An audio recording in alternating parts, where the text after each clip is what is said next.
Hello? Good day. It's Jason Curtis speaking from South Africa to do an interview with Ian. Yeah, this is Ian. Hello, Ian. Jason here. How are you? I'm fine, thanks. Good, good. Are you all set? Yeah. Excellent. Well, congratulations. Oh, what, on the record or Liverpool football success? I think it's a combination of both, but Yeah. I must admit I've been a fan of your music for I think far too many years than I think most people would admit to.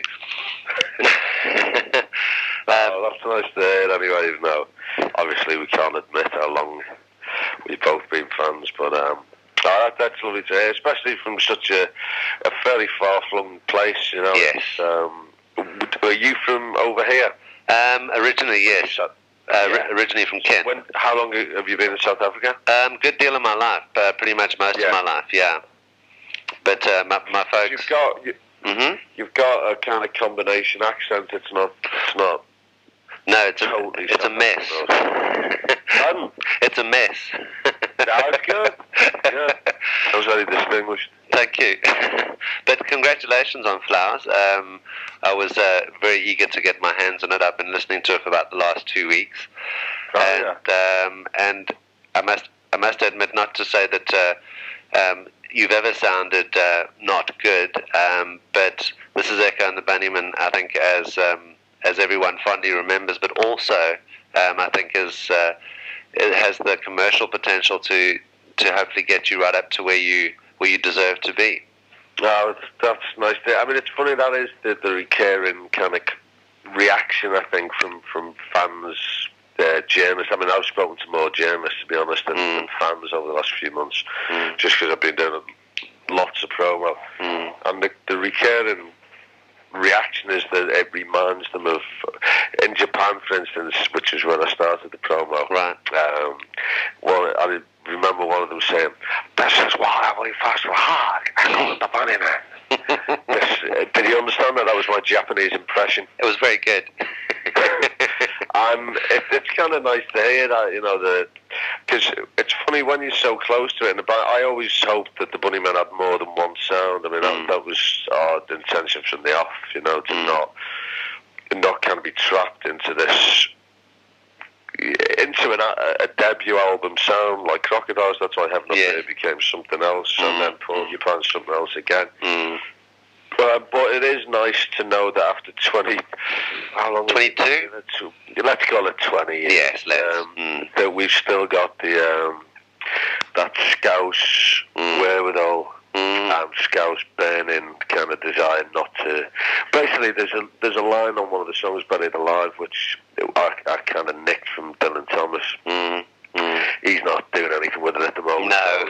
And it's the rage against the dying of the light kind of concept, you know. And I think that's how we've always approached the Bunnymen. You know, we didn't come in with Crocodiles to say, look, we're a teenage rock and roll band. No. You know, it was obvious from that album that we were writing music that was kind of intelligent and matures. It's a crap word to use when it comes to music, but kind of a reflective, intelligent kind of take on rock and roll. Yes. And I think by beginning with that, we have aged probably better than any of those groups. To the point that you can do what you're doing now. Yeah. Yeah. You know, and it's also, I haven't turned into some baldy, ugly bastard. No. If I can say ugly on. Is this a radio thing? No, don't worry, it's going into print. Okay. Yeah, so I get to edit. Now I know that I can say what the hell I like. So I think it does help, you know, being able to front something and not. Particularly with this kind of music, there's a certain element of kind of romance or romantic kind of. Romantic noodlings, and also it's kind of got a sexiness about it, hopefully, our music, that if you start turning into Mark Knopfler, it doesn't really bless him. Yeah. come across that well. Yes, true. But I mean, you're 3 years short, really, of being offered a spot in the Rock and Roll Hall of Fame, and you insist. Oh, you have to be 25 years. 25 years, yeah. Yeah. Oh, well, but we had 9 years off. Will that count? I think so. I don't know. I think it would. I mean, look. I mean, if it's good enough for Aerosmith, it's good enough for you. You know. Of course. Yeah. But I mean, you did phenomenal stuff, as you said, with Echo. That, I mean, to this day, you can listen to, you can listen to Crocodiles, and it still sort of fits, and it doesn't feel like that it was done when it was done. I mean, you did Electrification, you did your solo album. Yeah. You did all of those things, and you've insisted on doing things your way. I mean, to the point that Cooking Vinyl were smart enough to license the album. But as I said, it's been you've had a phenomenal career up till now. Does it feel like you've sort of come, that this is sort of a new extension? It does, yeah. I mean, that's kind of, I think, the way the chips have always fallen for us is that we've had to carve something new out of, me and mine and Will's raw tools or talent or whatever it is. And it's still an ongoing great journey. It's like we still haven't peaked, I think.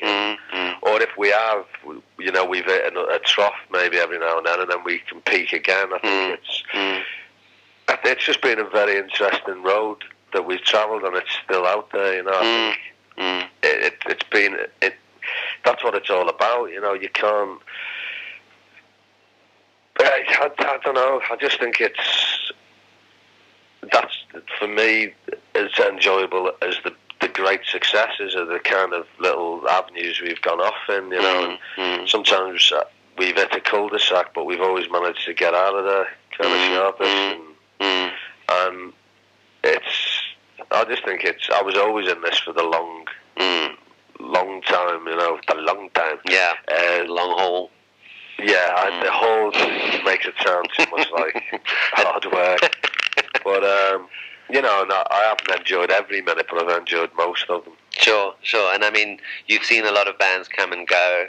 You've seen a lot of music styles come and go, and you've never been one to sort of hop onto. I mean, you've created almost subgenres of music with Echo and the Bunnymen. You've never sort of latched on to something that was topical at the time and milked it for everything. Yeah, because I think, our kind of role models, if you can call them that, were the Velvet Underground and maybe the Doors slightly. So it was always a case of knowing that we were going to be in a class of one, really. And we always felt that maybe, even at the time that we were the early 80s, when we were creating our own sound, it was being kind of, let's say, tapped into by other kind of peers of ours, and or contemporaries. I hate to call them peers; they weren't that good. They're not deserving of that. And now, you hear it in bands that have come through in the 90s. I'm constantly being told that such and such a band sounds exactly like the Bunnymen, and and sometimes I can see that, and sometimes I can't. I think that's no bad thing. I haven't had any total rip-offs of us, but if people have kind of maybe grown up with our stuff or have suddenly discovered it and it comes out in their music, then fine. We kind of made no bones about the fact that we were heavily influenced by the Velvets, and even we'd write songs that we thought were very Velvet Underground sounding, and it was nothing like the Velvets. No, but because we'd always be writing these songs thinking, God, it's really velvety, and then the reviews would come out and say it sounded like the Doors, which I thought was, a nice irony. Yes, yeah. But obviously, if you just take, Flowers, to me, it's. I don't think you've ever done downbeat, but most of your stuff is. This album seems quite light and easily accessible. Which I think is important, for it, because there's literally probably two generations that may not be privy to to your history and would pick this up as your first album and go, I really like this, and then realize that they're going to have to work nights to get your back catalogue. It's funny because the fact that it is a lot more kind of accessible, this album, than the last one, certainly.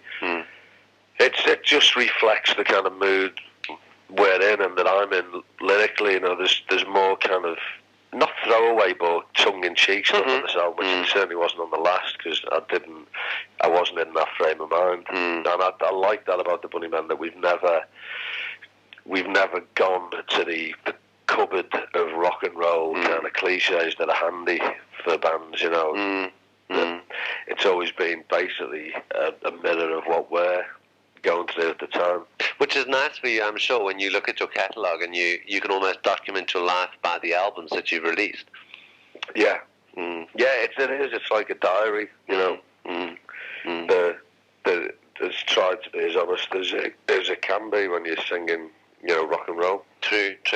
And I think what's interesting as well is, I mean, most British bands try and break America, and a lot of American bands try and break into Europe and into the UK. Your success is... We're still trying to break Liverpool.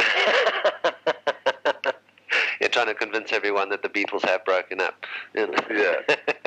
Well, but I mean, it's funny because bands like The Cure, and I mean, bands that you were playing with in the 80s, or were playing around, you know, at the time that you were, Depeche Mode, all of those sort of bands, their success also came late, in the sense that you sort of had this underground following in America, which probably more so in some instances than you do in Liverpool. Yeah. You know, which Liverpool is a strong goal for us, but America's been pretty much the constant, you know, throughout the whole 20-year period. It's the place that we're going to be playing more this year. Not to crack it, but just because, you know, the fans are out there. And it's a great place to tour. Sure. Because that's never seemed to have been the intent, really, you know, when I look at Echo The Bunnymen. No, we always, when all the other bands, we're now doing it because we like playing there. And at the time, when we were being told, do 3-month tours and you'll crack it, well, no, we didn't enjoy it enough to do that much touring. And the way we're doing it this time, if we do 3 months, it'll be over a year period. It won't be 3 months at a time, you know. You know, if we'd have done it then, we'd have been massive, but massive doesn't... I like being the underdog. Always did, you know. Well, I mean, it's nice in a way, because then you don't... I mean, then it still allows you to do what you want to do without sort of, you know, getting back to that whole bureaucracy. Yeah, I mean, if you set your stall out by saying we're not that kind of band, you know, eventually people will back off and stop trying to mould you into this. You know, Stadium Rock was the place that if any band was capable of you know, playing stadiums and stuff and getting everyone in there to feel like they weren't in a horrible big venue, it was us, but it just seemed so pat. Everyone was doing it, and kind of it just didn't seem to be part of our agenda, you know. Certainly born again Christianity had no place in our. You know, I wasn't against anything like that. We weren't born again Satanists, but no. It just seemed a bit everyone was doing what they had to do to get on, and we did the opposite. We did everything we could do to get off. But then I think that's where the respect comes in, because it's a fact that, you know, that's why I think you have the longevity, because the songs have weight. You have weight because you haven't compromised yourselves, you know. I need to lose weight. But only half a stone. You're going to be, you've got some London dates coming up. Looking forward to that? Yeah, big time. And then after, it's only a small British tour thing, so 7 days, and then we go to Europe for 3 weeks. Right. Then America for July, then Japan, then Australia, the Far East. There's talk of us coming to South Africa at some point. That would be smashing. Oh, I'd love to. Smashing, what a great word. I could die then, you know. Afterwards, not before. No. Have you ever seen us? I have not. Well, if just for you. Yes, please. Come on, yeah. The kind of please, Jason. There we go. And I know that you've got quite a busy schedule this morning, so I think I should probably say my goodbyes as much as I'd love to chat, and because I think you've got a list long. That's very considerate of you. You don't get that very often. Great, but thank you very much. It's been an absolute honour actually speaking to you. Their pleasure is better than an honour. I'm just a normal bloke from outer space. But you make great music, and that's what's important. Oh, thank you. And you're very nice to have a conversation with, and that's what this feels like it's been, rather than question and answer thing. Well, if you could put some pressure on me, if you know any promoters out there, I do. Well, that'd be great. Yeah, because we actually bought out. Sorry, we actually bought out one of your bandmates. We bought out the Violent Femmes last year. Oh, brilliant! So maybe suggest, because our agent is the agency, right? It's Neil Warnock at the agency. So if you mention that, right, and they can get, let's get down there. What's Neil's surname?